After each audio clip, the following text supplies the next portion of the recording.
otros todavía no tanto, pero de todas maneras sean bienvenidos. Ya la dinámica de las clases lo conocen los estudiantes. En cualquier momento ustedes pueden levantar su mano para hacer sus consultas, para comunicar sus dudas sin ningún tipo de problema. Yo voy a estar acá para poder absolverlas, y antes de iniciar solamente hacerles recordar a alumnos que la clase del día miércoles vimos lo que es políticas públicas y planeamiento estratégico. Recuerden que revisamos qué es una política pública, cuáles son sus características, cuál es su tipología. Analizamos, ¿se acuerdan un caso de una política pública en el sector educativo que nos sirvió para aplicar los conceptos? Y en una segunda parte de la clase vimos el Sistema Nacional de Planeamiento Estratégico, el Plan Nacional de Planeamiento Estratégico al 2050, la visión al Perú al 2050, conocimos qué son las políticas de Estado y los objetivos de desarrollo sostenible. ¿Y se acuerdan, verdad, que hemos revisado esos conceptos? Y miren, si nos damos cuenta, de los 11 sistemas administrativos del Estado, ya vamos estudiando 2, que es el Sistema de Modernización de la Gestión Pública que vimos el lunes y el Sistema Nacional de Planeamiento Estratégico que vimos el miércoles. Y hoy vamos a ver también un sistema administrativo igual de importante, pero de repente para alguno de nosotros en la fase de estudiantes quizá pueda resultar ser un poquito más complejo, pero he tratado de hacer todo lo posible por transmitir los conceptos en este tema de la manera más didáctica posible, pero sí lo que les voy a pedir es el 100% más de su concentración, porque suele ser un tema un poco más, no más complejo, sino, digamos, hay que ir un poquito más despacio para entender los engranajes y al final de la clase tener un buen Kahoot. Por ahí les envié a través de la coordinadora, que muy amable me facilitó, el enlace de un pequeño tutorial sobre cómo utilizar el Kahoot. Bueno, vamos a empezar ahora sí.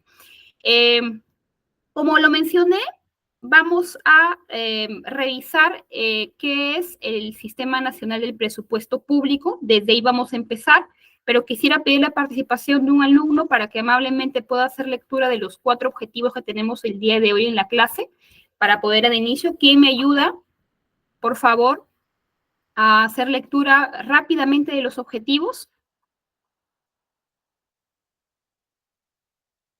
¿Alguien? La Ciela, Luz María. Hola, ¿cómo estás? Gracias por tu participación, te escuchamos. Hola, sí, a ver, inicio. Objetivos. Conocer los alcances y principios del Sistema Nacional de Presupuesto Público. Punto número 2 es conocer las etapas del proceso presupuestario y los alcances de cada una de ellas. Punto número 3 dice reconocer las funciones de la Dirección Nacional de Presupuesto Público y comprender sus funciones como órgano rector del Sistema Nacional de Presupuesto Público. Punto número 4, revisar los principales alcances del presupuesto y resultados por sus resultados y su aplicación en el Perú. Gracias, muchas gracias por tu participación. Quisiera que me escriban en el chat si alguna vez alguno de ustedes ha revisado algún tema, ha llevado algún curso referente al presupuesto, a presupuesto público. Sería muy importante conocer, no importa si fue hace varios años atrás, nunca es tarde para volver a recordar y refrescar la memoria. Bien, empezamos. Espero sus comentarios en el chat. Empezamos. Lo primero que hay que decir, estimados alumnos, es de que el Sistema Nacional de Presupuesto Público es uno de los 11 sistemas administrativos del Estado. Y voy a volver a recalcar cuál es la diferencia entre un sistema funcional y un sistema administrativo para que no nos olvidemos y tengamos interiorizado ese concepto. ¿Se acuerdan que el lunes dijimos que los sistemas funcionales son aquellos sistemas que crea el Estado referente a la aplicación de las políticas públicas en nuestro país, y que la diferencia con los sistemas administrativos es que los sistemas administrativos regulan los recursos públicos que manejan las entidades públicas, ¿no? Y aquí además los sistemas administrativos están normados a través de la Ley Orgánica del Poder Ejecutivo, a diferencia de los sistemas funcionales que suelen cambiar o suelen agregarse cada cierto número de años. Entonces, no tenemos que olvidar que el Sistema Nacional de Presupuesto Público es uno de los 11 sistemas administrativos del Estado. ¿Qué es un sistema administrativo? Es un sistema que regula los recursos públicos del Estado. Ahora, ¿quiénes forman parte del Sistema Nacional de Presupuesto Público? Fácil. El Sistema Nacional de Presupuesto Público está compuesto por un conjunto, una serie de organismos públicos, normas, compendios normativos, bases normativas y procedimientos que regulan, que conducen el proceso presupuestario. El proceso presupuestario voy a colocarlo, voy a hacer un énfasis acá, porque lo vamos a ver qué es y qué etapas tiene, de todas las entidades y organismos del sector público, en las fases de programación, formulación, aprobación, ejecución y evaluación. Pero no nos compliquemos de repente con toda la extensión, porque esto lo vamos a ver más desagregadamente. Solamente quedémonos con el concepto que el Sistema Nacional, ¿quién lo compone? Diferentes organismos públicos, diferente tipo de normativa y diferente tipo de procedimiento que lo que hacen es regular el proceso presupuestario de todas las entidades públicas en nuestro país. Ahora, todo sistema administrativo tiene un marco normal, tiene un marco legal, tiene un marco regulatorio. No solamente el Sistema Nacional de Presupuesto Público, sino todos los sistemas administrativos tienen un marco regulatorio. Este marco regulatorio, una de las normas más importantes que lo regulan es la Ley Marco de la Administración Financiera del Sector Público y la Ley General del Sistema Nacional del Presupuesto. Eso nada más para conocimiento, para que lo tengamos ahí previamente mapeado y sepamos que este Sistema Nacional de Presupuesto Público tiene un marco legal que regula sus órganos, que regula sus normas y que regula sus procedimientos. Hasta ahí estamos claros, ¿verdad? Creo que sí. Ahora, ya que revisamos cuál es la definición del sistema administrativo del presupuesto, tenemos que saber que este sistema nacional de presupuesto público tiene un alcance en tres sentidos, si queremos llamarlo así. Primero, el gobierno o los órganos del gobierno nacional. ¿A quiénes encontramos en el gobierno nacional? A los órganos del Poder Ejecutivo, Poder Legislativo, o sea, el Congreso, Poder Judicial, órganos o universidades públicas y organismos constitucionalmente autónomos, ¿no? Un ejemplo, a ver, en el chat de un organismo constitucionalmente autónomo. ¿Sabemos que es un organismo constitucionalmente autónomo?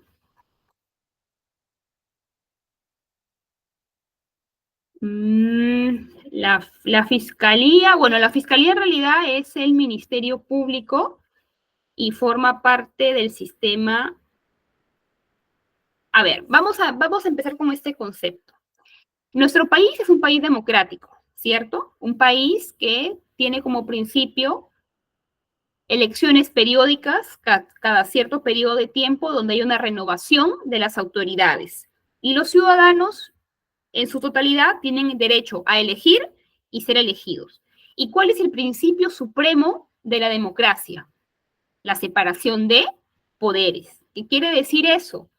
Que en una democracia real se garantiza que los poderes públicos no estén concentrados solamente en un órgano, sea en el Congreso, en el Poder Ejecutivo, o que una sola institución tenga todo el poder para conducir la vida de los ciudadanos. ¿Por qué? Porque se genera el riesgo de malversar ese poder, se incrementa el riesgo de corrupción, se incrementa el riesgo de politización de las instituciones. En general, se genera un riesgo muy grande para la democracia en los países, en los estados. Por eso, en las democracias, el principio fundamental es la separación de poderes. Y en nuestro país, en el Perú, existe una separación de poderes y esa separación de poderes está en tres, ¿no? En tres, digamos, en tres puntos bien identificados, que es el poder ejecutivo. ¿Qué más? Poder ejecutivo. ¿Cuál es el otro poder del Estado, estimados alumnos? que es uno de los menos aceptados en el Perú, con los índices más bajos de aprobación, el Poder Legislativo, que está representado por el Congreso de la República, y también tenemos a otro poder del Estado independiente, el Poder Judicial. Pero además de estos tres poderes del Estado, independientes, autónomos entre sí, tenemos organismos constitucionalmente autónomos, ¿no? Por ejemplo, el Tribunal Constitucional. Entonces, cuando nosotros hablamos de que la ley del Sistema Nacional del Presupuesto tiene alcance a nivel nacional, regional y local, tenemos que entender que en el gobierno nacional existen órganos del poder ejecutivo, del poder legislativo, del poder judicial, pero no solamente los tres poderes del Estado están bajo los alcances y las obligaciones y las normas del Sistema Nacional del Presupuesto, no, sino también órganos constitucionalmente autónomos, universidades públicas, porque recuerden que las universidades públicas se financian en su 100% con recursos del tesoro público, con recursos que le pertenecen a todos los peruanos. Por eso, el acceso a la educación superior nacional o pública es un derecho que le pertenece a todos los peruanos. Hasta acá, ¿hay alguna duda? Si hemos entendido, ¿verdad? El principio medular de la democracia, la separación de poderes, los tres poderes del Estado, y qué significan organismos constitucionalmente autónomos. ¿O alguien tiene alguna pregunta? En el chat me dicen. ¿Hasta acá todo claro, alumnos? Ayúdenme con eso, por favor. Conforme, ¿verdad? Sí. Bueno, gracias a la Ciela. Perfecto, gracias. Entonces, dentro de este gobierno nacional, además de los organismos de los tres poderes del Estado, las universidades públicas, los organismos constitucionalmente autónomos, existen otras entidades, ¿no? Hay organismos reguladores, por ejemplo, a ver, ¿quién me pone en el chat un ejemplo de organismo regulador? Hay varios, pero algún organismo que se le venga a la mente.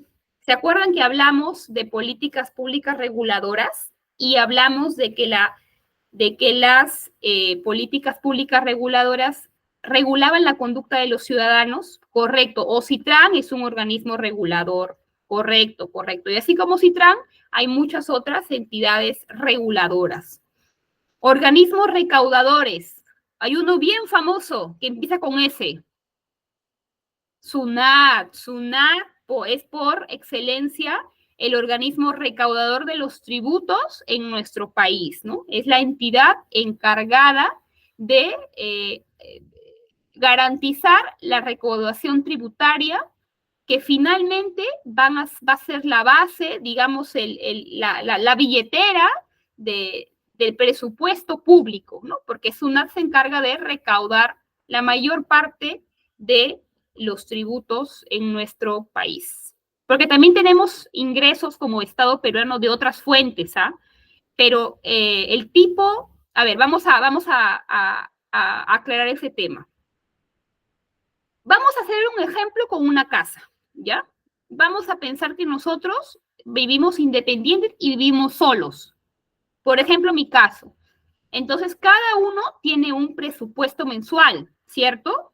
Yo tengo que pagar alquiler, tengo que pagar gasolina, tengo que pagar internet, luz, agua, etcétera. Tengo un pliego de gastos que sumados me dan un monto de, digamos, que yo necesito mensualmente, ¿correcto? Que vendrían a ser mis egresos, ¿no? ¿Cuánto dinero va a salir? ¿Cuánto dinero yo necesito cumplir con proveedores, cumplir con compromisos familiares, etcétera? Pero para justificar esos egresos, yo tengo uno o más ingresos, ¿no? Por ejemplo, mi sueldo como especialista social, de repente mi sueldo como docente, alguna consultoría por ahí, entonces eso van a ser mis ingresos y yo tengo un registro de ingresos, ¿no? Entonces, uno de los tipos de ingresos que tiene el Estado peruano con el cual financia el presupuesto público es los recursos que capta la SUNAT a través de los tributos. que, como lo dice nuestro amigo Jaime Montenegro Gordillo, sí, vendrían a ser un tipo de ingresos públicos ordinarios, pero tenemos otro tipo de ingresos. Por ejemplo, los ingresos de capital. Imaginémonos que yo tengo un departamento y que lo alquilo, ¿no? Y por el alquiler yo recibo una contraprestación mensual. Vamos a decir que yo recibo 500 soles. Entonces, el hecho de yo alquilar un bien me genera un ingreso, ¿no? El Estado peruano también tiene ingresos de capital, ingresos que provienen de alquiler, por ejemplo, por poner un ejemplo, de alquileres, ¿no? De tipo de bienes que le pertenecen al Estado peruano. Pero también tiene otro tipo de ingresos, y hemos mencionado un tipo de ingreso público, ¿no? Que son los ordinarios, los generales. Por ejemplo, el tributo. Un segundo tipo de ingreso son los ingresos de capital, por ejemplo, cuando el Estado peruano alquila un bien que le pertenece al Estado peruano, que es de propiedad pública, ¿no? Tenemos otro tipo de ingreso que son donaciones. Recuerden que hay países mucho más desarrollados que suelen financiar intervenciones, programas públicos, ¿no? Entonces también nos hacen unas donaciones. Y también tenemos ingresos por concepto de crédito. ¿Qué quiere decir? Es como cuando yo me apersono a un banco a solicitar un crédito personal para financiar de repente algún sobregiro en mi presupuesto, ¿no? Como le pasa a cualquier persona porque quiero invertir. El Estado peruano también solicita créditos y esos créditos los puede solicitar, bueno, los solicita a organismos internacionales, a bancos de empresas de otros estados, ¿no? Entonces, esos créditos que solicita el Estado peruano también es un tipo de ingreso. Mejor dicho, el Estado peruano tiene 4 tipos de ingresos, ¿no? Y uno de esos ingresos son los que provienen de los organismos recaudadores, por ejemplo, la SUNAT. Pero también el sistema de presupuesto, el Sistema Nacional de Presupuesto tiene un alcance regional, ¿no? Aquí está principalmente los gobiernos regionales, los organismos que pertenecen o están adscritos a los gobiernos regionales y las empresas públicas que están bajo la cautela, la administración de los gobiernos regionales. Así como los gobiernos regionales, están los gobiernos locales, igualmente con sus organismos y con sus empresas públicas. Como ustedes ven, del listado que hemos hecho, prácticamente todas las entidades públicas están bajo los alcances del Sistema Nacional de Presupuesto. Y hemos aprovechado esta explicación para mencionar que los ingresos que tiene el Estado peruano, ¿de cuántos tipos son? 4. Ingresos ordinarios, ingresos de capital, ingresos de tipo de donaciones y ingresos por crédito, ¿no? De crédito que solicita el Estado peruano a otras entidades. Hasta acá, ¿estamos claros? Estimados alumnos, ¿me ayudan en el chat? ¿Hay alguna pregunta que podemos absolver? Sí, correcto. Cuando el Estado peruano solicita un crédito, se llama endeudamiento externo. Miren, yo les aprovecho acá para contarles una experiencia. Yo trabajo en un programa que se crea a partir de una operación de endeudamiento externo. Les voy a contar para que lo llevemos al ejemplo, ¿ya? No sé si ustedes han escuchado hablar del banco japonés, el JICA, la Agencia de Cooperación Internacional del JICA. El JICA desde hace muchos años en nuestro país ha financiado diversos programas públicos. ¿Qué quiere decir? Que el Estado peruano le toca la puerta a esa agencia internacional que se conoce como JICA, JICA por sus siglas en inglés, y le dicen, mire, yo tengo este proyecto me cuesta 300 millones de soles. Yo ahorita he revisado mi presupuesto y no tengo el dinero para poder financiarlo. Este proyecto es en tal localidad, va a tener a tantos beneficiarios. ¿Usted me puede prestar ese dinero? Sí, yo le puedo prestar. Y como todo préstamo, tiene intereses. Y préstamos personales y de endeudamiento externo, todo tipo de préstamo tiene intereses. Entonces, claro, hay otras modalidades, como bien lo dices, Brian, no solamente el JICA, el Banco Interamericano de Desarrollo, el Banco Mundial. Existen muchos organismos públicos a los que acude el Estado peruano para poder solicitar crédito, para endeudarse, porque ese concepto se llama endeudamiento externo. Pero quiero terminar de contarles mi experiencia en la que trabajo hace poco más de 2 años, porque me ha permitido conocer un poco más de cómo funciona. Les decía que el programa en el que el ministerio o el Estado peruano, mejor dicho, firma un contrato, porque igual que cuando hacemos un crédito personal, se tiene que firmar un contrato y en ese contrato hay cláusulas o condiciones, ¿no? Entonces, por ejemplo, en los proyectos en los que actualmente trabajo, el hecho de que se financien parcialmente, porque no es al 100%, el JICA presta un dinero, pero parcialmente, en este caso como el 60 o 70% del dinero, no, perdón, un poco menos del 50% proviene de fondos del JICA. Entonces, digamos, con ese fondo de endeudamiento, el programa está obligado a seguir unas normas que se llaman AOD, que son unas normas especiales que te dice el Estado japonés te dice, ya yo te presto este dinero para invertir en tales proyectos, pero tú no los puedes gastar como tú quieres. No, no, no, no, no. El hecho de que tú me hayas prestado a mí te obliga a ti a seguir una serie de compromisos y condiciones respecto a la forma en cómo tú gastas ese dinero. Y eso cómo se trasluce en el día a día, cómo se aplica en el día a día. Por ejemplo, les explico, en el caso de los proyectos en los que trabajo. ¿Qué significa? Que dentro digamos, del procedimiento regular, la aprobación de profesionales, las valorizaciones que se envían, o sea, los documentos que directamente en un proyecto financiado con la ley nacional o financiado 100% por el Estado peruano, se harían de una manera, acá casi siempre tienen que pasar por el JICA para que le otorgue un visto bueno que se llama no objeción, ¿no? O sea, se le dice al JICA, mire, se va a hacer esto, ¿está usted de acuerdo o tiene una observación? El JICA dice, no, emite un documento que dice, no, todo está bien, puede seguir, pero siempre van haciendo un seguimiento a cómo vas ejecutando ese presupuesto. Si se detectara un caso de corrupción, un mal uso de los fondos públicos, entonces el JICA en el futuro, eso digamos bajaría o pondría en riesgo futuros endeudamientos en el caso que les estoy ejemplificando con el banco japonés. Entonces es muy interesante tener la oportunidad de trabajar en un programa que esté financiado con deuda externa, porque en verdad te permite conocer cuáles son las diferencias. Yo que he tenido la oportunidad de trabajar en proyectos 100% con inversión pública versus proyectos financiados con endeudamiento externo, la dinámica, la metodología y la supervisión son muy diferentes. Incluso, les cuento algo ya para cerrar, el hecho de que, por ejemplo, el programa en el que yo trabajo tenga una fuente de financiamiento que provenga de deuda externa, significa que tiene un caparazón, tiene una protección. ¿En qué sentido? En que ustedes saben que existen muchos proyectos públicos que suelen entramparse, ¿no?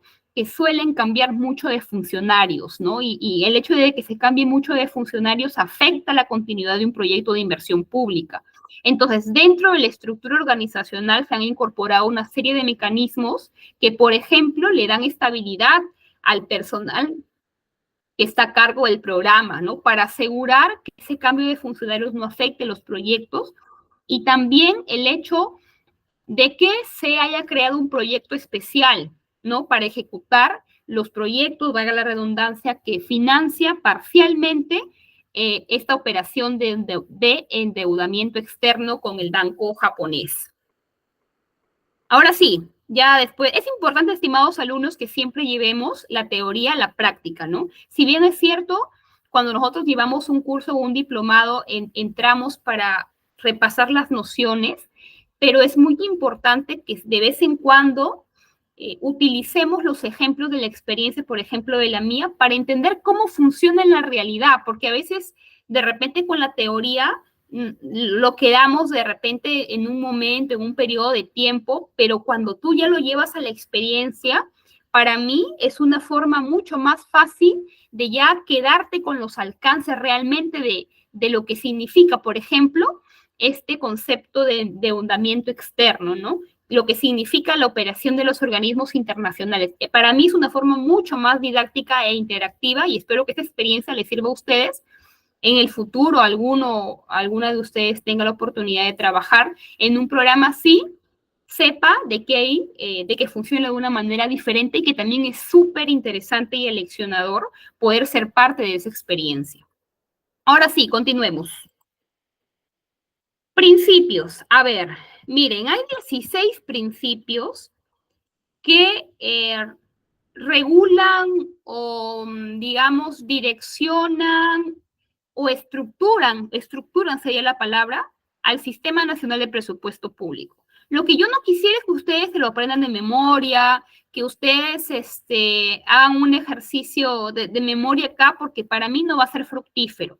Lo que yo quisiera es que ustedes comprendan el espíritu en general de qué principios debe cumplir el Sistema Nacional de Presupuesto Público para que podamos llegar con mejores conceptos al desarrollo de la clase. Pero por favor que esto no se entienda que yo estoy en la obligación de aprenderme de memoria esos principios porque ni siquiera yo de memoria lo sé. Lo importante no es saberlo de memoria, sino comprender cuál es el espíritu de cada una de ellas y llevarlo a la práctica a través de casos o de experiencias, ¿no? El primero de ellos, equilibrio presupuestario. ¿Qué quiere decir el equilibrio presupuestario? Que los organismos públicos que están dentro de los alcances del Sistema Nacional de Presupuesto Público están en la obligación de gastar lo que tienen.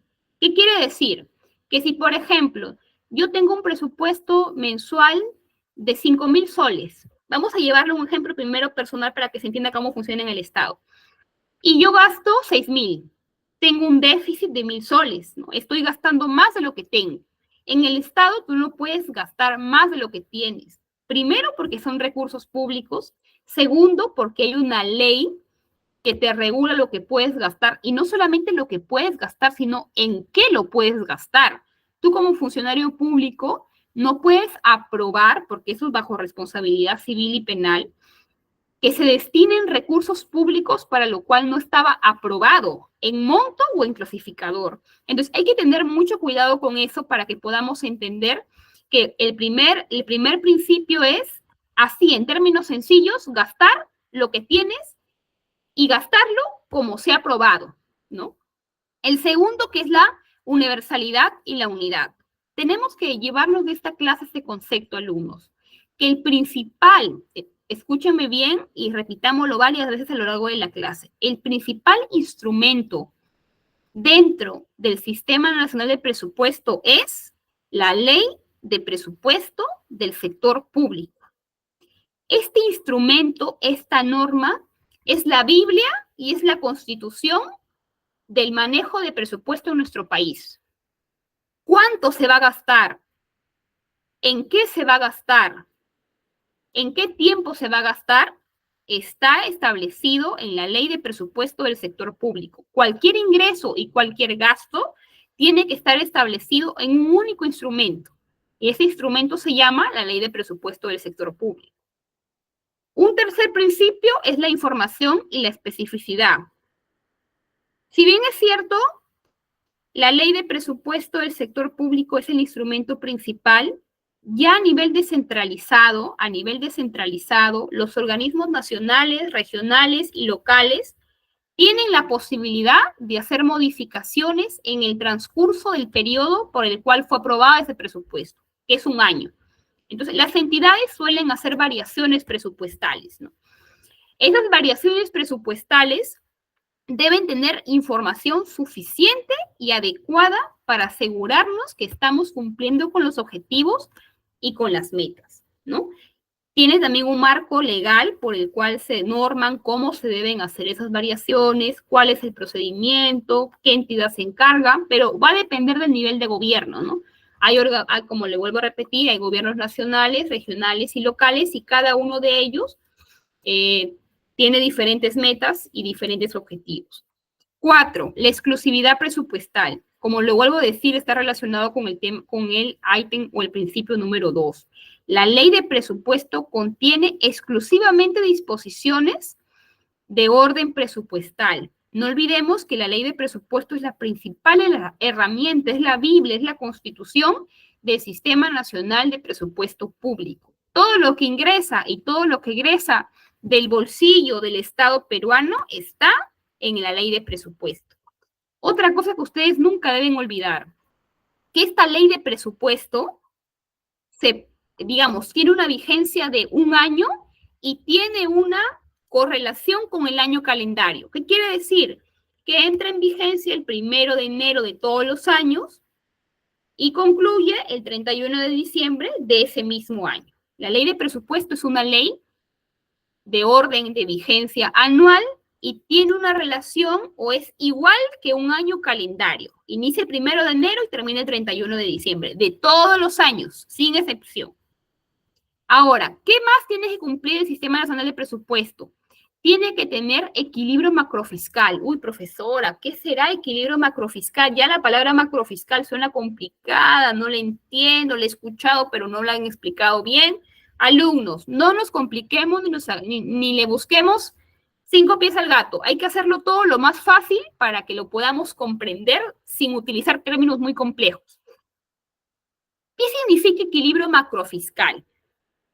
A ver, en el Perú, en relación al presupuesto público, existen reglas que debemos cumplir. Las reglas que están referidas al uso de los recursos públicos se llaman reglas fiscales. Reglas fiscales. Las reglas fiscales son las reglas, valga la redundancia, que se tienen que seguir en materia presupuestal. Entonces, así como yo les he explicado que la Biblia y la norma más importante de presupuesto que regula el presupuesto es la ley de presupuesto, también tenemos que tener en cuenta que la ley de presupuesto se publica y se promulga cada año. Pero existe un marco macroeconómico multianual que es un instrumento que se aprueba cada 3 años, en el que se dan las proyecciones futuras que a nivel general desagrega la ley de presupuesto. ¿Y qué queremos entender entonces cuando hablamos de equilibrio macrofiscal? Que el Sistema Nacional de Presupuesto tiene que respetar y aplicar las reglas fiscales. Por ejemplo, ¿cuál es una regla fiscal? La vamos a encontrar en este MMM, que así se le conoce al marco macroeconómico multianual. Por ejemplo, que se tienen que utilizar los recursos de manera eficiente, de manera transparente, estableciendo prioridades, con indicadores. Son varias las reglas fiscales que tenemos que tener en consideración y que tienen que respetar los funcionarios y los organismos públicos que están a cargo de la ejecución del presupuesto, ¿ya? Tenemos otros 2 principios, que es la especialidad cuantitativa y la especialidad cualitativa. Especialidad cuantitativa es que a veces los gestores públicos somos los mejores en hacer más complejos los términos. Yo sé que el ámbito del presupuesto público tiene muchas definiciones técnicas. Por eso es que yo les comentaba al principio que de repente este es uno de los temas un poco más complejos de entender si es que es la primera vez que estamos viendo el tema. Por eso estoy tratando de llevarlo despacio, porque yo sé que no todos han tenido la oportunidad de poder llevar un curso de presupuesto. De repente algunos sí, y enhorabuena, mis felicitaciones. Pero también tenemos que pensar en los alumnos que es la primera vez que se están adentrando en este ámbito o revisando esta parte de la gestión pública, y yo no quiero que me la satanicen, ¿no? Porque es muy importante entender. Entonces, estoy tratando de ser lo más simple posible en los términos para que todos acá lo podamos entender. Y alumnos, ahora, para avanzar, cuando decimos especialidad cuantitativa, ¿qué quiere decir? Que todo gasto público debe estar cuantificado. ¿Cuantificado qué quiere decir? Convertirlo en dígitos, convertirlo en monedas, en un importe económico, ¿ya? Y en la especialidad cualitativa significa que es una obligación de las entidades públicas gastar en lo que se aprobó. No sé si ustedes en las noticias habrán escuchado que existen miles, pero miles de funcionarios públicos que tienen procesos penales en la fiscalía por haber estado inmersos en procesos dentro de eso se ve a nivel nacional y los acusan por malversación de fondos, en fin, por varios delitos. Yo les explico un caso que es bien común, ¿ya?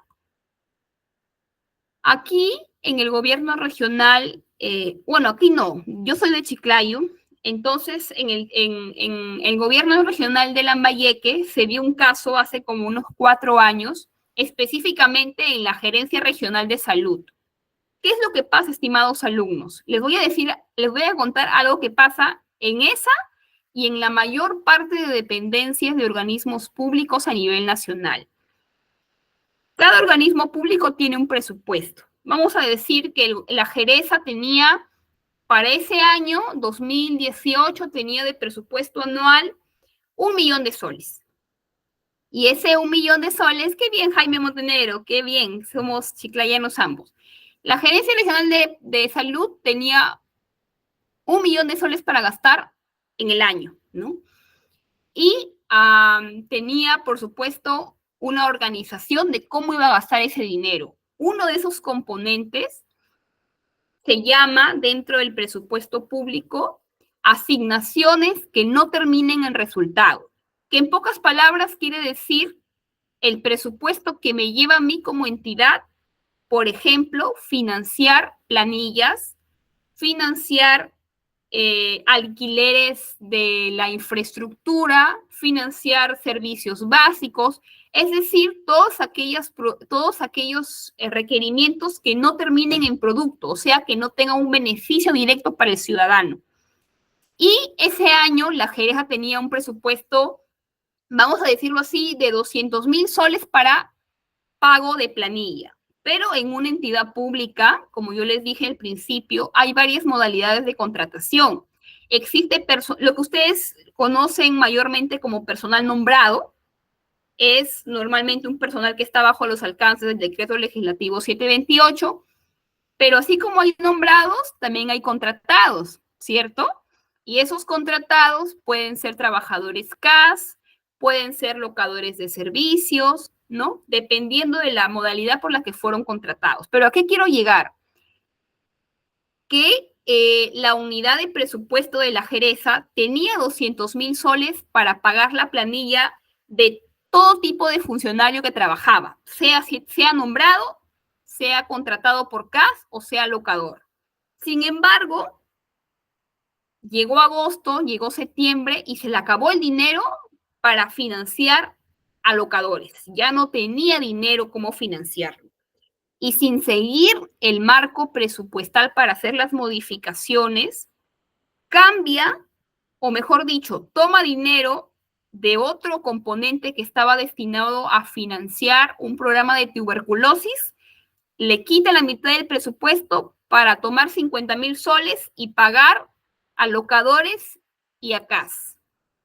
Pasa el tiempo, termina la gestión, viene otra gestión y siempre cuando viene otra gestión suelen haber auditorías, suele haber la transferencia de cargo, cómo se dejó la entidad y sale a la luz este escándalo, ¿no? Entonces, ¿a qué quiero llegar? A que este ejemplo nos sirva para poder relatar la importancia de, o ejemplificar la importancia de este principio que se llama especialidad cualitativa.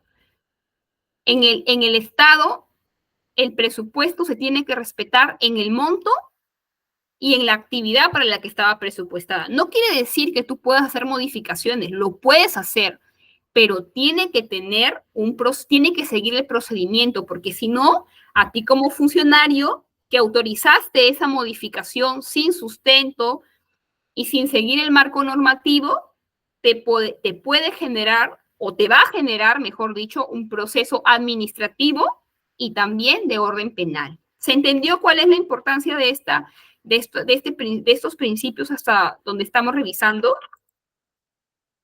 ¿Estoy siendo clara? ¿Quiere que vaya más despacio? ¿Se entiende? Sí, ¿verdad? Ya, voy a confiar en los que me escriben al chat.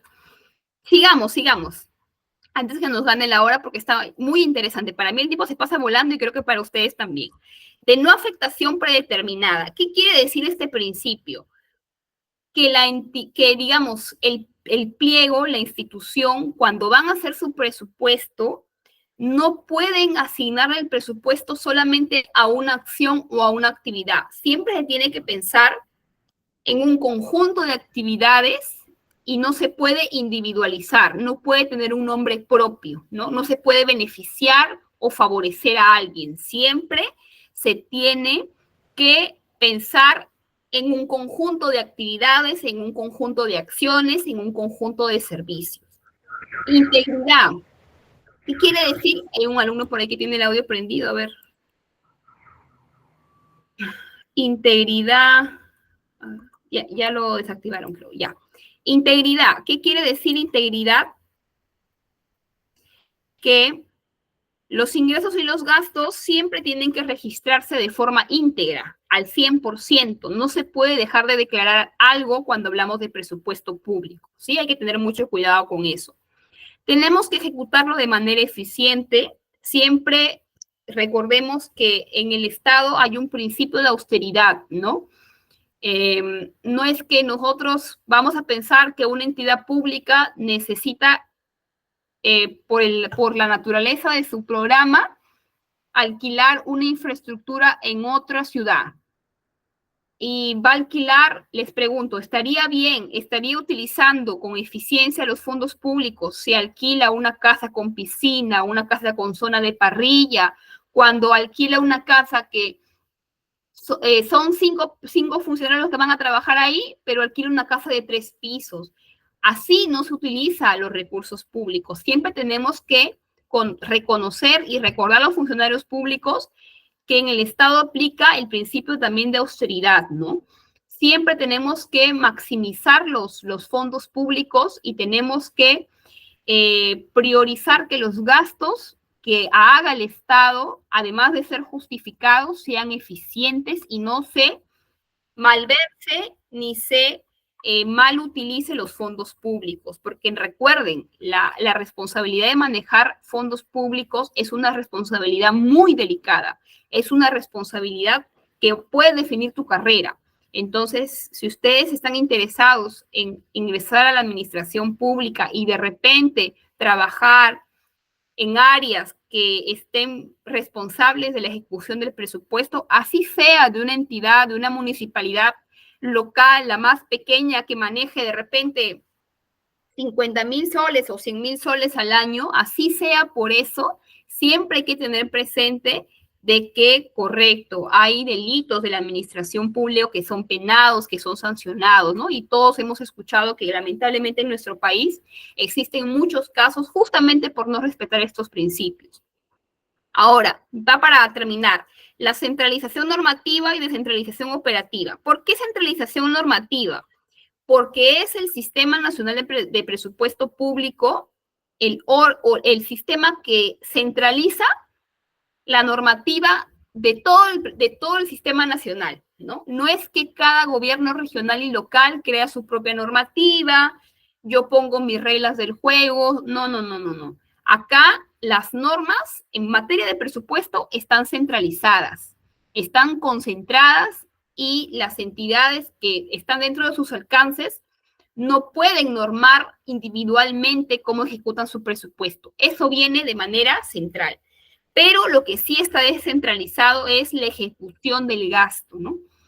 En nuestro país tenemos una política de descentralización política, social y también económica, ¿no? Entonces, si bien es cierto, cada institución ejecuta su presupuesto, pero no regulan ni norman cómo lo van a ejecutar. Eso ya está normado, y ¿quién se encarga de normarlo? El Sistema Nacional de Presupuesto Público. Los últimos 4, transparencia. Bueno, básicamente está relacionado con la apertura que se da de los alcances del presupuesto público a los ciudadanos. Ustedes han escuchado hablar de una aplicación del Ministerio de Economía y Finanzas que se llama ConectaMEF. Así se llama, ConectaMEF.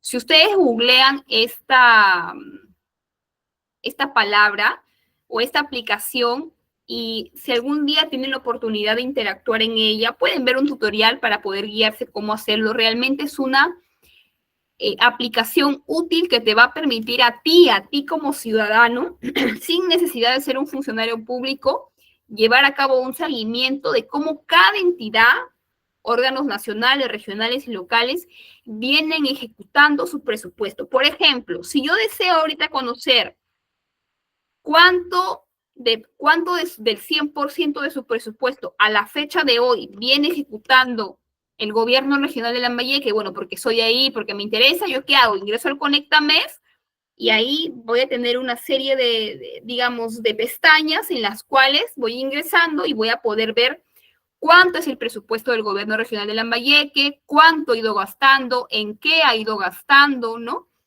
Y es un indicador que a mí como ciudadana me va a permitir evaluar el desempeño en la gestión pública. Si yo veo que un gobierno regional está a más de la mitad del año ejecutando solamente el 20% de su presupuesto, ¿a mí como ciudadana me va a poner feliz? No.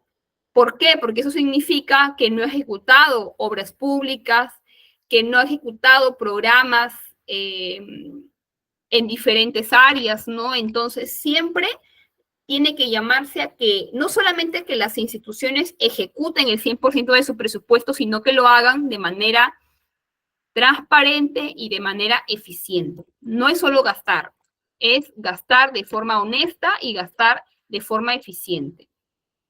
Bueno, el principio de programación multianual está relacionado con la característica que vimos más arriba, que es equilibrio macrofiscal. El principio de legalidad, que ya ustedes lo saben, que hay un marco normativo que regular, no solamente en la ley que regula el sistema administrativo, sino es que si nosotros revisamos la Constitución, más o menos en los artículos 77 hasta el 81 o 80, vamos a poder encontrar los principales alcances que habla, sobre el cual se refiere la Constitución, referente a quién apruebe el presupuesto público, que los congresistas no tienen iniciativa de gasto, entre otras funciones que vamos a ver en un ratito bien importantes. Pero no solamente la ley que regula el sistema, hay varias otras normas que también se encargan de regular y a las que estamos obligados nosotros a respetar. Y por supuesto la presunción de la verosidad, ¿por qué? Porque se presume que todos los procedimientos, documentos que se presenten en relación a la ejecución del gasto son verídicos y responden a la verdad. Sigamos ahora. Una vez que ya hemos revisado qué es el Sistema Nacional de Administración Pública y cuáles son sus principios, es momento de hacer un breve repaso nada más de lo que significa el presupuesto público, ¿no? La ley de presupuesto público, por ejemplo, ahorita, ¿cómo se llama la norma que tenemos aprobada todavía en vigencia este año? Ley de presupuesto público del año fiscal 2024, ¿no? Ay, aquí, por acá, perdón, se me fue por ahí una palabra. Ley de presupuesto público del año fiscal. ¿Se acuerdan que hace un ratito les conté que en materia económica siempre vamos a hablar de reglas fiscales, de ley de presupuesto del año fiscal? Cuando ustedes leen la palabra fiscal, significa que son normas que están referidas a la regulación de aspectos económicos y presupuestales públicos. Ley de presupuesto del año fiscal 2024. También hemos hablado de los tipos de ingresos públicos, ¿no? Que habíamos comentado que el Estado peruano tiene ¿cuántos tipos de ingresos? ¿Quién me ayuda en el chat? 4 tipos, 4. ¿Y cuáles eran? ¿Se acuerdan? Ordinarios. ¿Qué más? Cuando, por ejemplo, el Estado peruano alquila una casa, ¿cómo se llama ese tipo de ingreso? Ingreso de orden material. El tercero, Diana, perfecto, era donaciones. Y el cuarto, sobre el cual les di un ejemplo de una experiencia que yo tengo, endeudamiento externo o endeudamiento público o crédito, ¿no? Como queramos llamar. Perfecto, bien, vamos bastante bien, sigamos.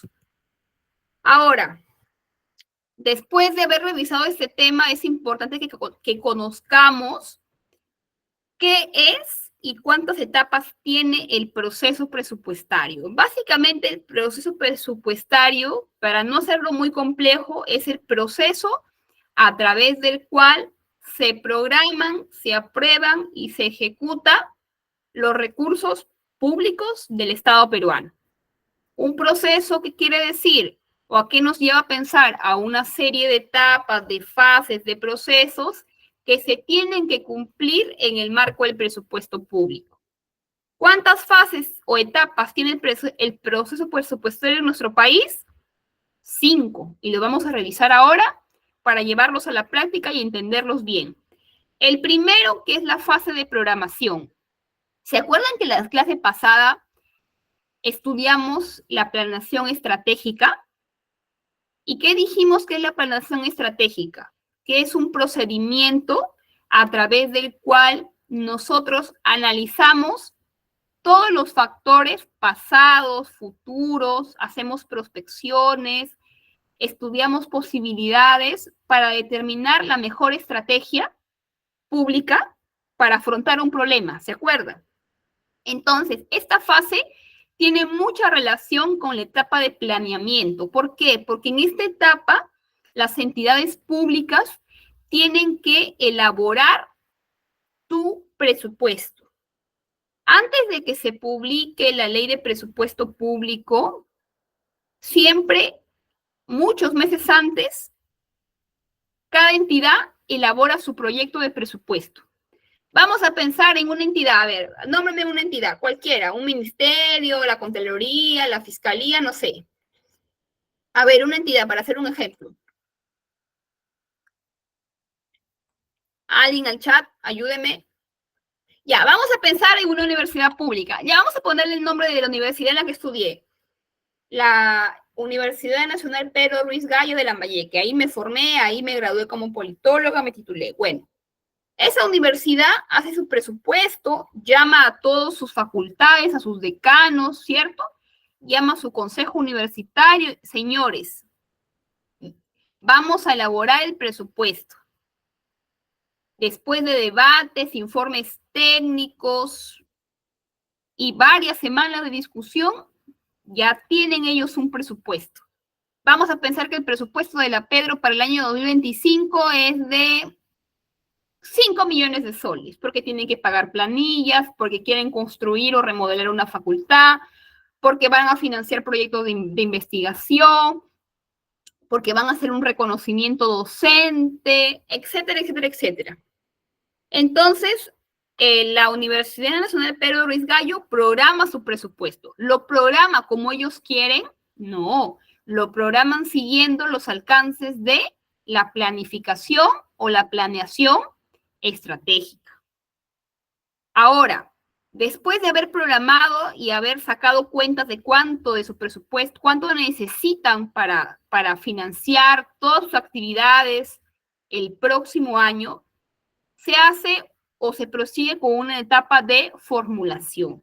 ¿Qué quiere decir? Que cada entidad que realiza su presupuesto se lo presenta al pliego o al sector al cual está adscrito. En el caso de las universidades públicas, lo presentan, se unifican todas estas presupuestos y se elabora un anteproyecto de ley de presupuesto público. Ojo, anteproyecto. ¿Quién es el encargado de elaborar el anteproyecto? El Ministerio de Economía y Finanzas. Reúne todos los presupuestos y elabora el anteproyecto. El Ministerio de Economía y Finanzas le toca la puerta a la Presidencia de la República a través de la Presidencia del Consejo de Ministros y le dice, mire, ya tengo acá el anteproyecto. ¿Qué sigue? Que la Presidencia de la República lo envíe al Congreso. lo ingresa al Congreso. ¿Para qué? Para que se discuta y se apruebe. ¿Cómo se aprueba? El presidente de la República, antes del 30 de agosto, le toca la puerta al Congreso y le dice, mira, aquí está el anteproyecto de ley, discútalo. ¿A dónde se va? ¿Se va directamente al Pleno? No, ¿a dónde se va? A ver, ¿quién sabe a dónde se va primero? ¿Cómo se llama el grupo de trabajo que es el encargado de debatir proyectos de ley de orden económica? Comisión de Presupuesto. No olviden que el Congreso, si bien su entidad máxima es el Pleno, tiene comisiones de trabajo. Y una de esas comisiones es la Comisión de Presupuesto. La Comisión de Presupuesto lo discute, llama a los titulares del pliego, llama al ministro, llaman a todos los funcionarios y al final llegan a un acuerdo de un proyecto de ley y ese proyecto de ley lo llevan al Pleno. Al Pleno donde están los 130 congresistas, lo ponen en agenda y lo aprueban. Ese proyecto, que ya es una ley porque ya se aprueba, posteriormente se promulga. Recuerden que si esas fases, digamos, este procedimiento tienen plazos y son de obligatorio cumplimiento. Una vez que se publica, ¿en qué diario se publican las leyes? ¿En qué diario se publican las leyes que son promulgadas? ¿Cómo se llama? ¿Quién sabe? El Peruano. Esa ley de presupuesto se publica en el diario El Peruano. Y una vez que se publica, ya desde el día siguiente es de obligatorio cumplimiento para todos los organismos públicos en su primer día hábil. ¿Y cuándo empieza el primer día hábil del presupuesto, de la ley de presupuesto? El 1 de enero. Ahora viene la parte más difícil. Una vez que ya se publicó la ley, viene la parte de la ejecución, que es la etapa básicamente en la que las entidades ejecutan el presupuesto, su presupuesto. Y hay que tener dos conceptos claros. Cuando las entidades tienen el presupuesto inicial, se llama, ¿cómo se llama? Presupuesto, a ver, leo en el chat, ¿cómo se llama? Claro, presupuesto institucional de apertura. Recuerden, cuando la entidad recién va a ejecutar su instrumento, digamos, de la sola entidad se llama PIA o presupuesto institucional modificado. Y cuando, presupuesto institucional de apertura. Y cuando lo modifica, presupuesto institucional modificado. Perfecto, muy bien, Jaime Montenegro, muchas gracias.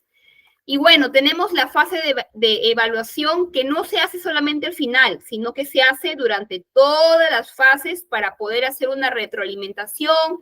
Se aplican indicadores para ver cómo vamos, si vamos ejecutando como nosotros lo habíamos planificado, qué ha pasado, por qué no se ha gastado.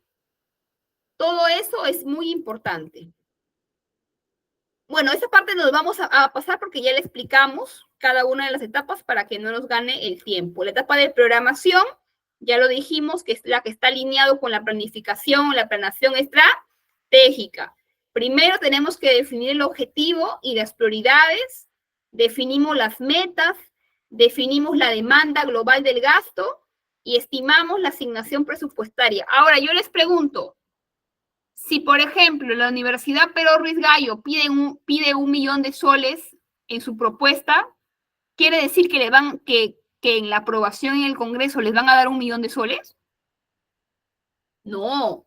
Lo que uno presenta es una propuesta, es un proyecto, pero ¿de qué va a depender? De cuánto sea o de cuánto dinero tenga a disposición el Estado. Es como, por ejemplo, los papás que tienen hijos, ¿no? ¿Qué pasa si viene tu hijo y te dice, mamá, necesito 2,000 soles para un viaje familiar, para un viaje escolar? Tú de repente no tienes ese presupuesto. Le puedes decir, hijo, mira, ¿sabes qué? Yo tengo 500 soles, ¿no? Porque tu hermano también tiene gastos, tu papá, hay que pagar la casa, entonces lo que tú pides no siempre se te va a dar, sino van a ser, ya se va a poner en discusión realmente lo que se puede dar en función de la disponibilidad de los recursos. Después de que programamos, formulamos, aprobamos, ¿quién aprueba la ley de presupuesto? El Congreso. ¿Quién elabora, alumnos, el anteproyecto de la ley de presupuesto? Lo dije hace un ratito. ¿Quién lo elabora? ¿Qué entidad técnica lo elabora? El anteproyecto de la ley de presupuesto. A ver, no se olviden, en el chat, ¿quién lo elabora? El anteproyecto, el MEF. ¿Y quién presenta el proyecto de ley al Congreso? ¿Qué entidad? El MEF elabora el anteproyecto. ¿Y quién lo presenta ante el Congreso? ¿Quién lo presenta ante el Congreso? La Presidencia de la República. La Presidencia de la República, y lo aprueba el Congreso. Bueno, ya la aprobación, ya esto ya lo hemos repasado, el MEF, esto ya no porque ya lo vimos. La ejecución, ya lo hemos comentado. Bueno, hay que repasar estos tres conceptos. Cuando tú ejecutas, primero comprometes, después devengas y por último pagas, para no complicarnos la vida. ¿Qué significa comprometer? Significa que un organismo público que sabe que tiene el presupuesto para gastar en tal actividad, compromete el presupuesto. ¿Qué quiere decir? Que oficializa que va a gastar un monto X de dinero en una actividad X de dinero. Lo compromete. ¿Pero lo compromete así nomás? No. Para comprometerlo, tienen que solicitar un documento que se llama certificación presupuestal. ¿Qué quiere decir? Que el órgano de presupuesto de la entidad te dice formalmente, no es un documento que dice efectivamente se tiene un presupuesto aprobado por tal monto para este tema. Vamos a poner el ejemplo de la Gerencia Regional de Salud. Si la Gerencia Regional de Salud quiere comprometer un pago, tiene que solicitar una certificación presupuestal a la oficina de presupuesto del gobierno regional, que lo firme el gerente o el encargado, que dice efectivamente tu Geresa tienes 100,000 soles para financiar el programa de tuberculosis. Con ese certificado tú ya puedes comprometer el pago. Después de comprometer tu pago, ¿qué viene? Devengar el pago. A ver, ¿qué es devengar el pago? Alguien por ahí, de repente Jaime Montenegro, tú que estás muy activo en el chat, ¿qué significa devengar el presupuesto?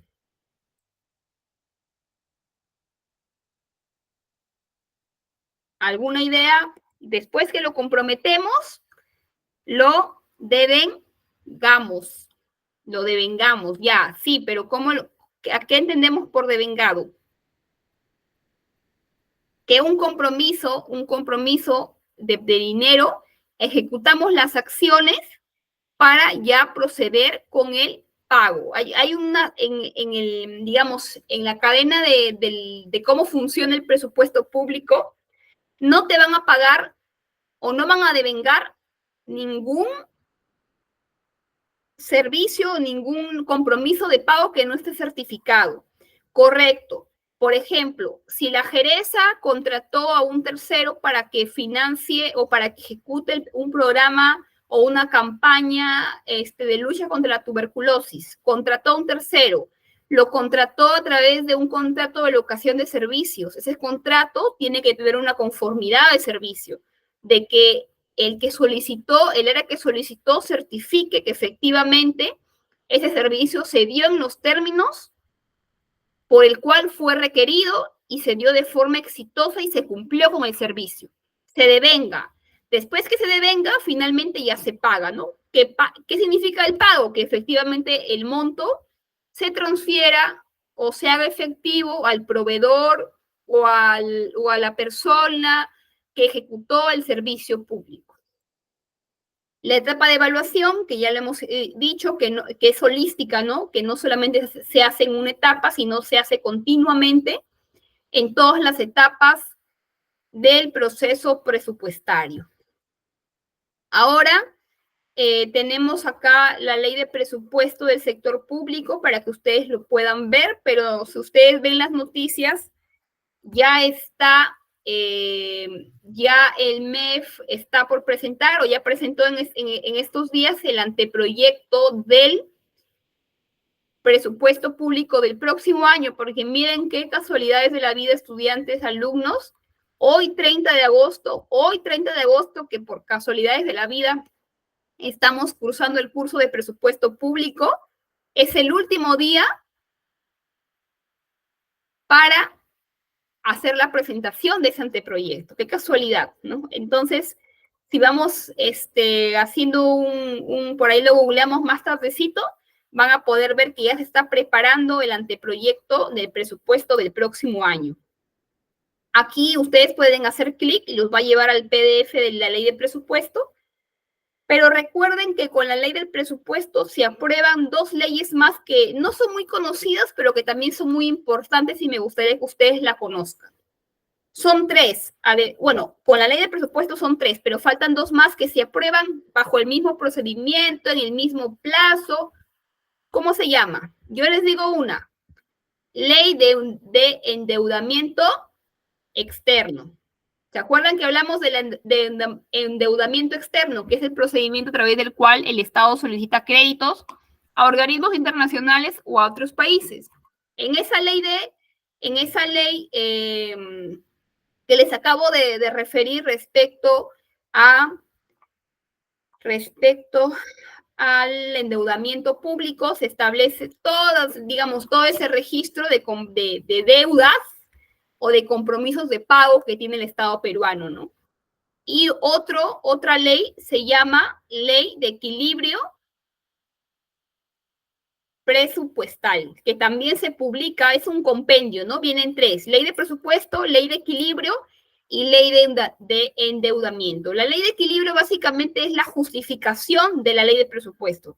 O sea, aquí en la ley de presupuesto se dice cuánto dinero tenemos. Mire, vamos a verlo para que ustedes puedan así verlo en la práctica, cómo es una ley de presupuesto. Vamos a compartir pantalla, ¿ya? De una vez lo vamos a ver, porque es importante que ustedes sepan qué contiene esa ley. Ya, vamos a compartir pantalla. A ver, invertamos unos minutos en esto que es muy importante, alumnos. Sí ven mi pantalla, ¿verdad? Confirmen. Sí, ya. Ley de presupuesto público. Esta es la ley que actualmente está en vigencia. ¿Desde cuándo está en vigencia esta ley? Desde el 1 de enero de este año, ¿cierto? Ley de presupuesto del sector público para el año fiscal. ¿Pero esta ley se publica sola? No, esta ley no se publica sola, se publica con la ley de equilibrio financiero y la ley de endeudamiento del sector público. La ley de presupuesto básicamente te muestra esto. Te dice que para el año 2024, ¿cuánto es el presupuesto que tiene el Estado peruano? 240.806.216.645 soles. Más de 200.000 millones de soles. Este numerito que ustedes ven acá, a esto asciende el presupuesto del sector o el presupuesto de la administración pública para este año. Ahora, ¿cómo se gasta? ¿Cómo llegamos a este número? Sí, efectivamente, Jaime Montenegro, algunos años, o usualmente todos los años tenemos un crecimiento del presupuesto y viene un poco a veces la discusión sobre a qué entidades se les aumenta el presupuesto, ¿no? Por ejemplo, si ustedes revisan el presupuesto del Congreso de la República, van a poder ver que no crece de 5 en 5, ¿no? Sino crece de 20 en 20. Entonces, eso es un debate público, pero existen casos más conocidos que otros. Pero lo que quiero llegar es, esos 240.000 millones de soles, ¿cómo se estructura? En el gobierno central y en las instancias descentralizadas, gobiernos regionales, gobiernos locales, entre otros, ¿no? ¿Qué significa gasto corriente?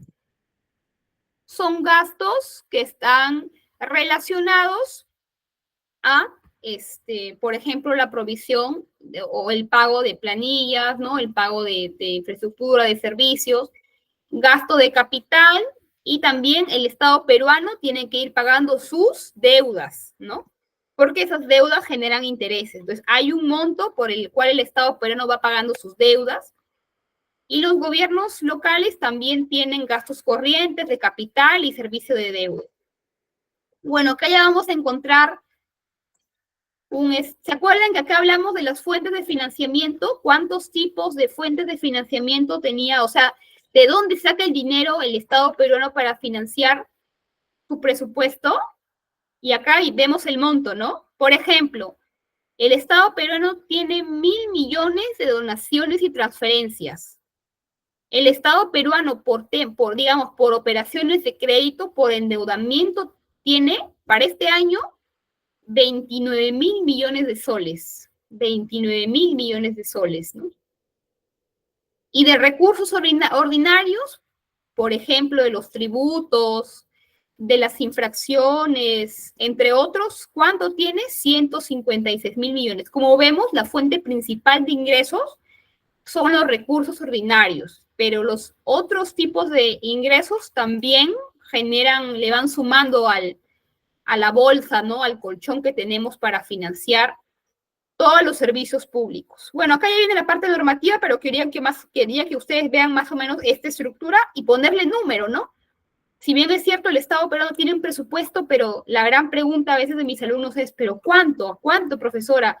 Tanto dinero parece bastante, ¿no? Porque en realidad es el presupuesto de un país, pero como vemos, a pesar de ese número, a veces resulta bastante insuficiente para poder financiar adecuadamente o garantizar la prestación adecuada de los servicios públicos. Ya, ahora, o sea, para ir terminando y pasar a lo que más me gusta a mí y más les disgusta a ustedes, que es el de evaluación. ¿Se acuerdan que siempre que hablamos de sistemas administrativos tenemos que hablar de órgano rector? Todo sistema administrativo tiene un órgano rector. Todo sistema administrativo. ¿Se acuerdan cómo se llama el órgano rector del sistema de planeamiento estratégico? ¿Quién me dice? Lo estudiamos el miércoles. ¿Cómo se llama el ente rector del Sistema Nacional de Planeamiento Estratégico?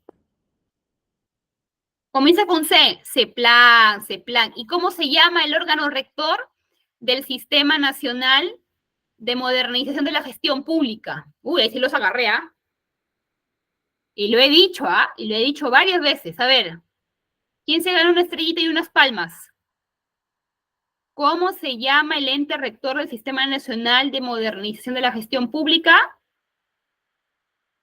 Secretaría de la Gestión Pública. Bien, vamos a darle palmas a Jaime Montenegro. Vamos a darle palmas, por favor, palmas virtuales.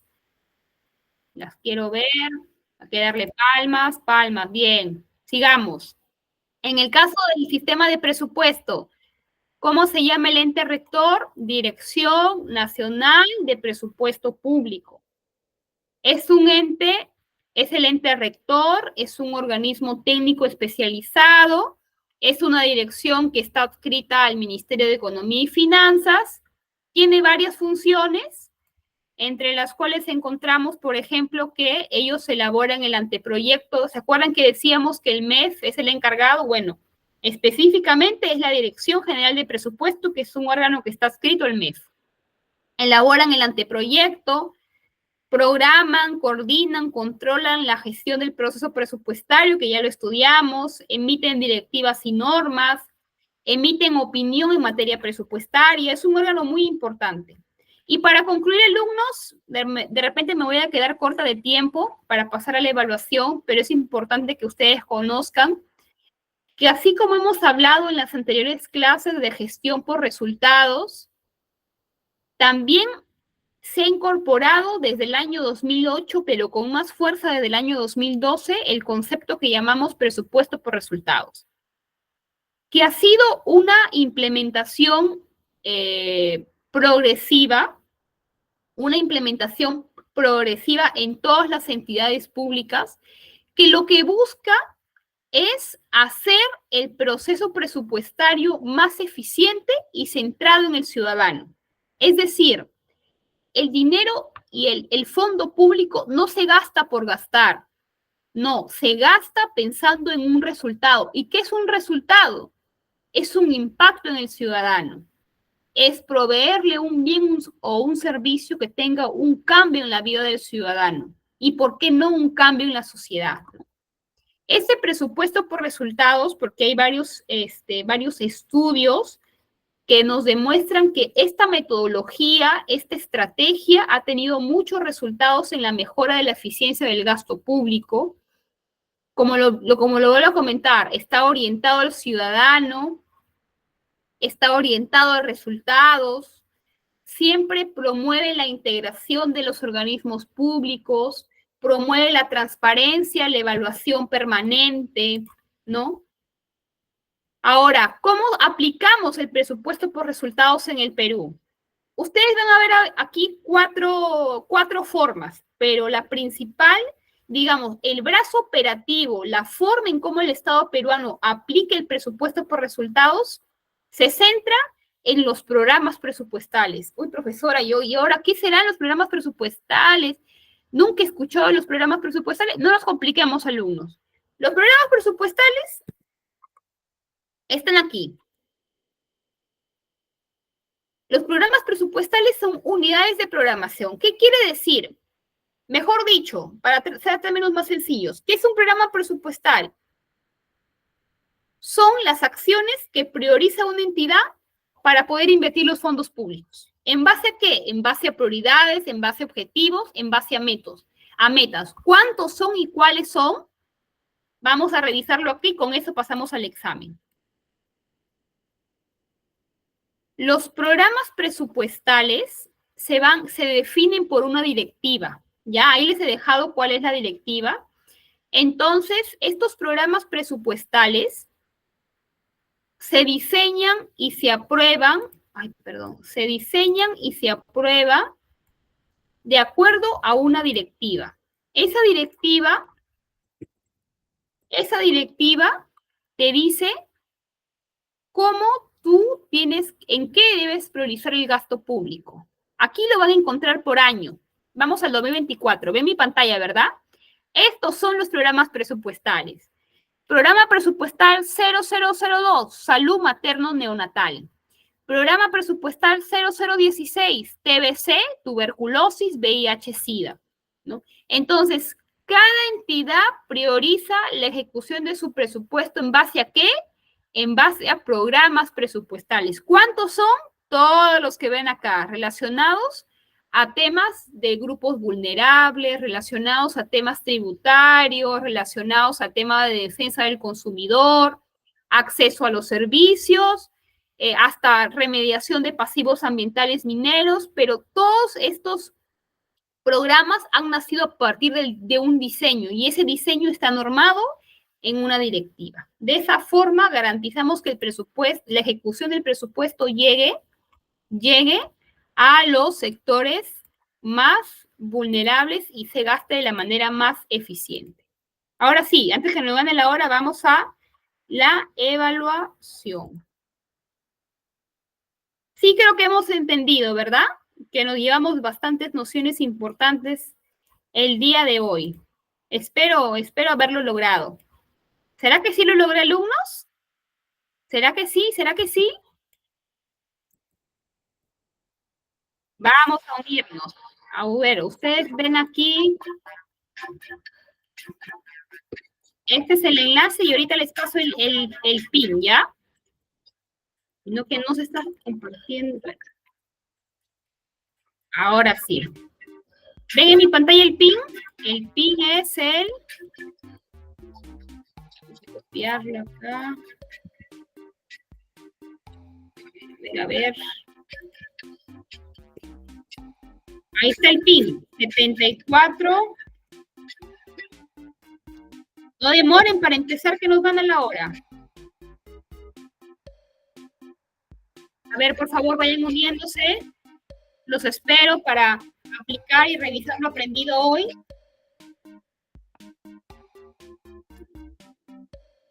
A ver, ¿quién se anima?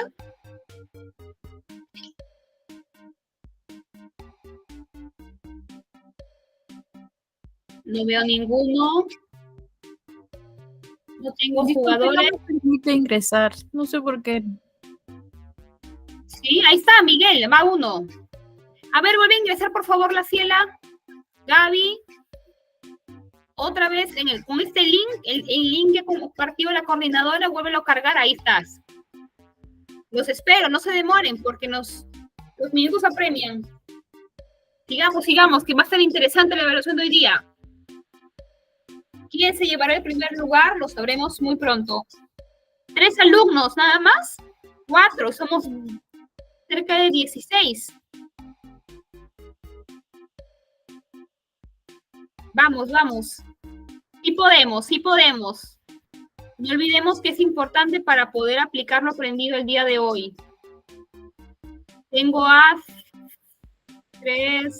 9 alumnos. Vamos llegando a los 10 para empezar. Ya, vamos empezando, creo yo, ¿eh? Vamos con todo, aplicar lo aprendido. A ver, alumnos, empecemos. Primera pregunta.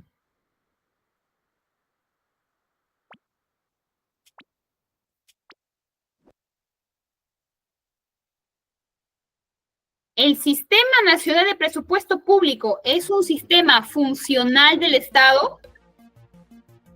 ¿Es un sistema funcional del Estado? Hemos hablado de las diferencias entre el sistema funcional y el sistema administrativo. ¿Cuál se encarga de administrar los recursos públicos? Solo uno. ¿Por qué me han colocado verdadero?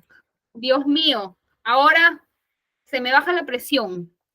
Estimados alumnos, hay que revisar con detalle, no de repente dejarnos llevar, engañarnos por el enunciado. El Sistema Nacional de Presupuesto Público es un sistema administrativo, es uno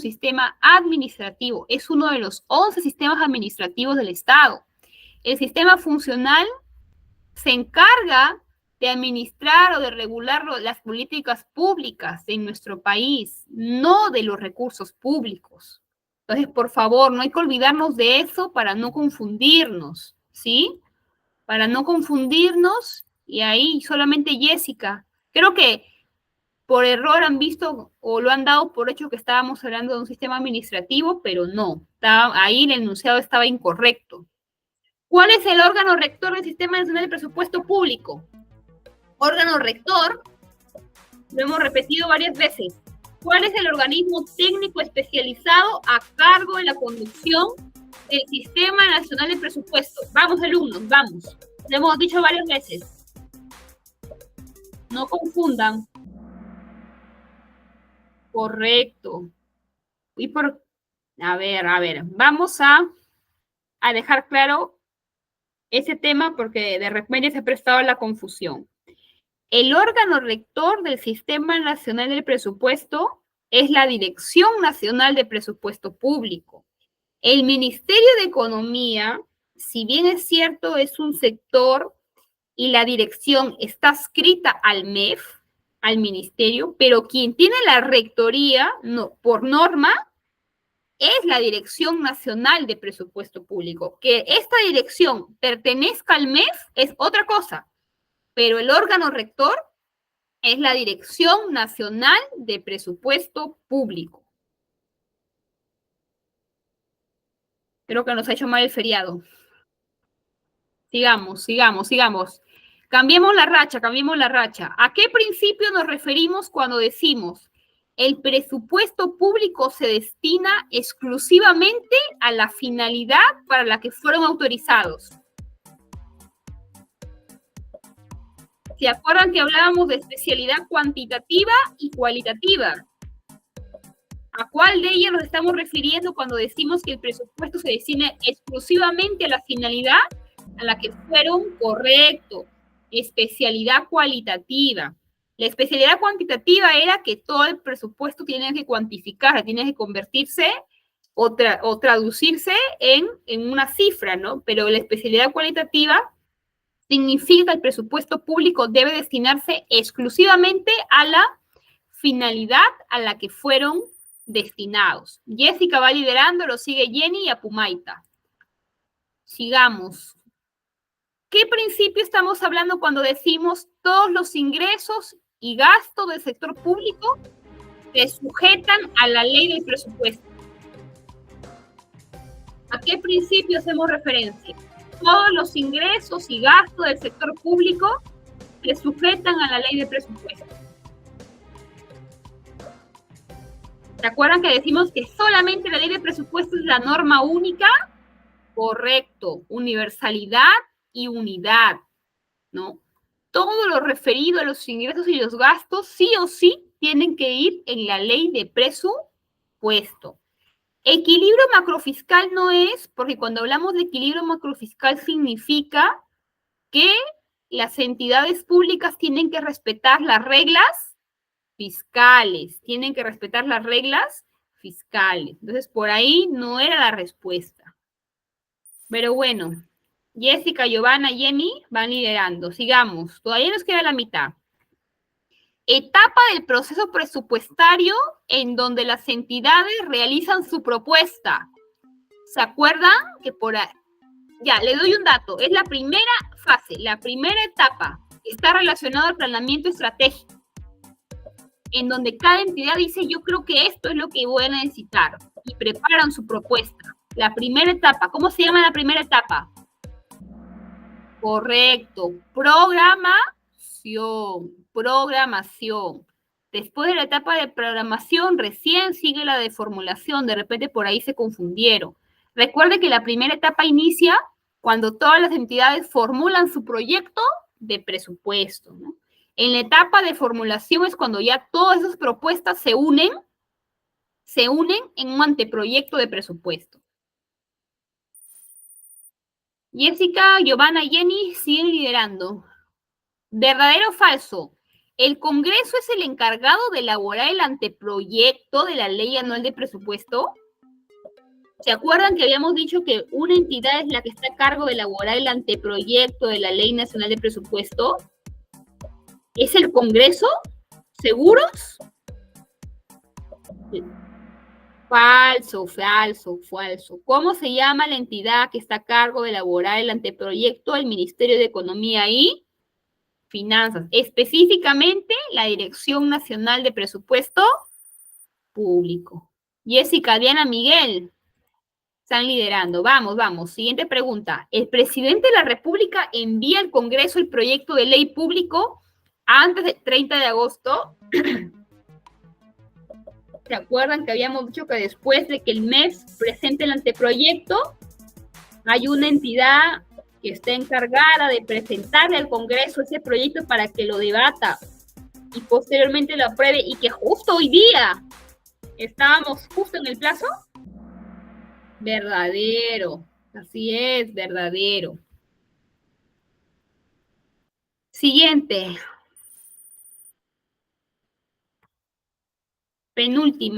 Antepenúltima. ¿El presupuesto del sector público tiene una vigencia bianual, o sea, de cada 2 años, y solamente cada año se hace una actualización? ¿Es verdadero o es falso? Yo lo repetí muchas veces. ¿El presupuesto es bianual o es anual? Falso, correcto. Por ahí para los 2 alumnos que me pusieron verdadero, no. El presupuesto del sector público es anual y corresponde al año calendario. Empieza el 1 de enero y termina, o empieza su vigencia el 1 de enero y termina el 31 de diciembre de cada año. Vamos mejorando. ¿Quién está liderando? Jessica, Pumaita y Miguel. Penúltima pregunta. ¿Cuál es la estrategia o la metodología que aplicamos al proceso presupuestario a través de programas presupuestales? ¿Se acuerdan que ya para terminar hablamos de una estrategia, de una forma, de una metodología que aplicamos al proceso del presupuesto para hacer más eficiente el gasto público? Correcto, el presupuesto por resultados. No olvidemos que la nueva gestión pública es una tendencia que vimos en la primera clase, La gestión por resultados también es una tendencia de la gestión pública y el presupuesto público orientado a resultados es un tipo de presupuesto por resultados. No olvidemos eso. Última pregunta. Con esto nos vamos. ¿Los programas presupuestales pueden ser de 3 tipos o de solamente 2 tipos? Lo mencioné al final y lo acabo de mencionar ahorita. ¿De cuántos tipos pueden ser los programas presupuestales? Recuerden que a través de los programas presupuestales aplicamos la metodología del presupuesto por resultados. ¿De 3 o solo de 2? Correcto, sí. Los programas presupuestales solo pueden ser de 2 tipos. Programa presupuestal orientado a resultados y programa presupuestal institucional. El presupuesto por resultados es una metodología, pero ¿cómo aplicamos esa metodología? A través del de los programas presupuestales. Bueno, nos despedimos dándole las gracias y felicitando a Miguel, a Pumaita y a ver, Jessica, felicidades y una mención honrosa a Diana y a Jenny y a todos los estudiantes del día de hoy por su participación. Espero que la clase haya sido lo más didáctica posible. Me he esmerado mucho porque así sea. Y nos estaremos viendo el día lunes, alumnos. Les deseo un buen fin de semana. Para mí realmente es un placer estar con ustedes y compartirles un poquito de lo que sé y espero de todo corazón que sea lo más clara y lo más didáctica para ustedes. Gracias, descansen y pórtense bien. Hasta el lunes, nos vemos.